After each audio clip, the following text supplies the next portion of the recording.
नमस्कार। Current affair current news RVCGS में आपका स्वागत है। तो चलिए आज का करंट अफेयर से शुरुआत करते हैं। IIT गुवाहाटी ने ऊर्जा कुशल तकनीक विकसित करने के लिए NTPC के साथ की साझेदारी। उड़ीसा में स्थापित होगा skill India international centre.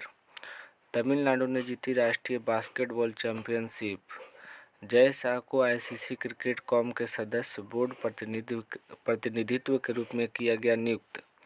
Manoj Soni बने UPSC के नए अध्यक्ष। उत्तराखंड के मुख्यमंत्री ने भ्रष्टाचार विरोधी मोबाइल ऐप किया लॉन्च।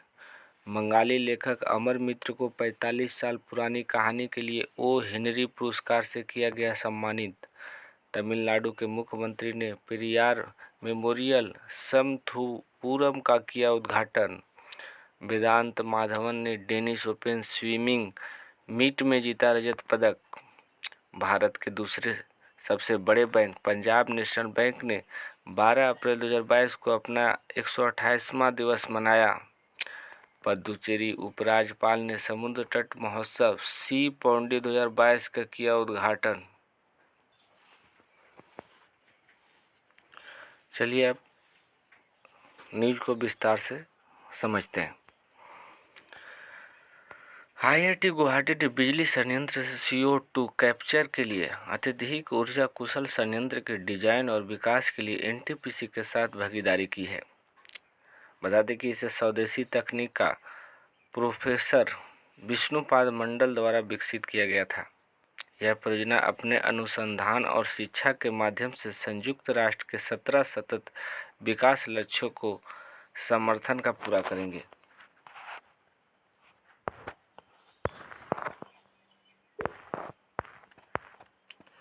उड़ीसा में स्थापित होगा स्किल इंडिया इंटरनेशनल सेंटर। कुशल कार्यबल के लिए विदेशी अवसरों को बढ़ाने के उद्देश्य से युवाओं को प्रशिक्षण देने के लिए भुवनेश्वर में भारत का पहला स्किल इंडिया इंटरनेशनल सेंटर स्थापित किया जाएगा। बता दें कि 16 अप्रैल 2022 को राष्ट्रीय कौशल विकास निगम NSDC और कौशल विकास संस्थान SDI के बीच एक समझौता ज्ञापन का आदान प्रदान किया गया है। SDI परिसर में एक राष्ट्रीय कौशल शिक्षक अकादमी की स्थापना की जाएगी।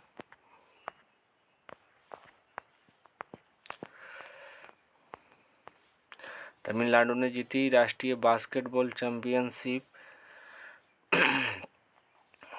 तमिलनाडु ने अप्रैल 2022 में 71वीं सीनियर नेशनल बास्केटबॉल चैंपियनशिप में पुरुषों का खिताब जीतने के लिए फाइनल में गत चैंपियन पंजाब को 87-69 से हराया। बता दें कि कर्नाटक और रेलवे क्रमशः तीसरे और चौथे स्थान पर थे। भारतीय रेलवे टीम ने तेलंगाना को 131-82 से हराकर महिला खिताब जीता है।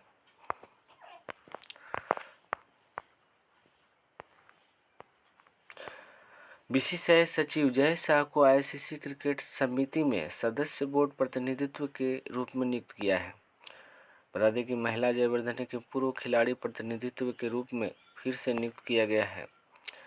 2022-23 सीजन से टेस्ट में एक तटस्थ और एक घरेलू अंपायर की अनुमति होगी। बताएं दें कि यह भी घोषणा की गई कि दक्षिण अफ्रीका उद्घाटन ICC अंडर-19 महिला T20 विश्व कप का मेजबानी करेगा।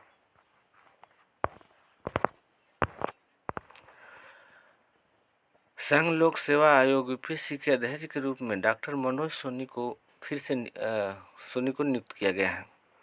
बता दें कि वर्तमान में UPSC के सदस्य हैं। उन्होंने 2005 में MS विश्वविद्यालय के देश के सबसे कम उम्र के कुलपति के रूप में भी कार्य किया है। उन्होंने अगस्त 2009 से जुलाई 2015 के बीच अहमदाबाद में डॉक्टर बाबा साहेब अम्बेडकर मुक्त विश्वविद्यालय के कुलपति के रूप में भी कार्य किया है।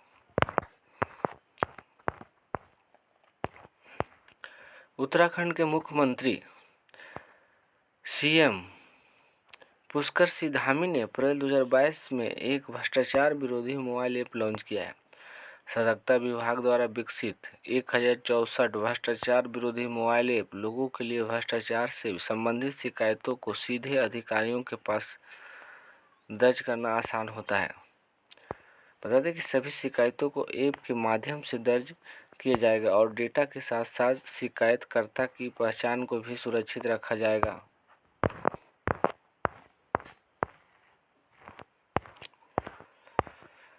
बंगाली लेखक अमर मित्रा को 45 साल पहले लिखी गई एक लघु कहानी के लिए ओ हेनरी पुरस्कार 2022 से सम्मानित किया गया है।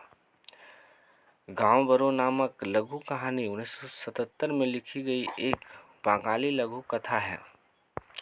मित्रा को वर्ष 2006 में साहित्य अकादमी पुरस्कार से भी नवाजा गया था।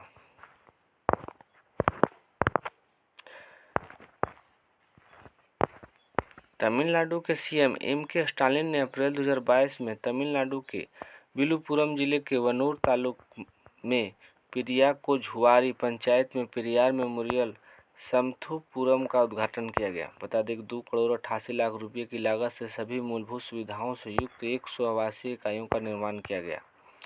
उन्होंने कुल 10,722 लाभार्थियों को 42 करोड़ रुपये से अधिक की विभिन्न कल्याणकारी योजना का भी निर्माण किया।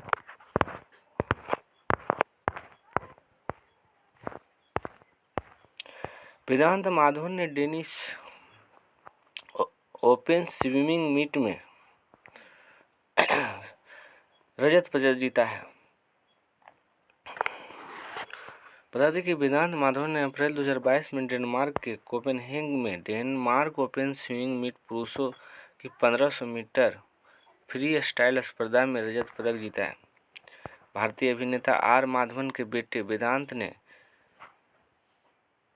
15:57:86 के समय के साथ 10 तैराकों के फाइनल में दूसरा स्थान हासिल किया है।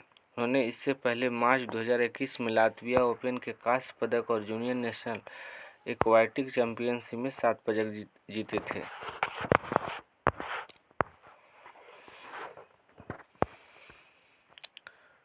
भारत के दूसरे सबसे बड़े बैंक पंजाब नेशनल बैंक ने 12 अप्रैल 2022 को अपना 128वां स्थापना दिवस मनाया।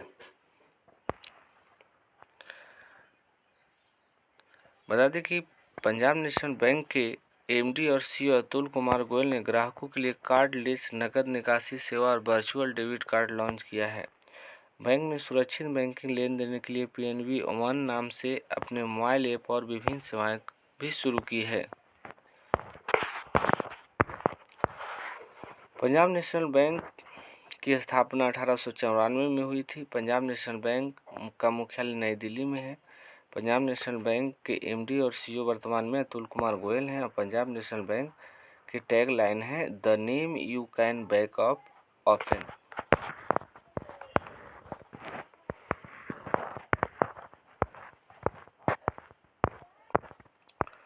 उपराज्यपाल डॉक्टर तमिलिसाई सुंदरराजन ने मुख्यमंत्री एन रंगास्वामी की उपस्थिति में पांडिचेरी में पहली बार आयोजित हो रहे समुद्र तट महोत्सव की सी पौंडी 2022 का उद्घाटन किया। पांडिचेरी के 4 दिनों तक उत्सव की मेजबानी गांधी बीच, पोडी मरीन और सेंडूर ऑफ पैराडाइज के बीच करेंगे।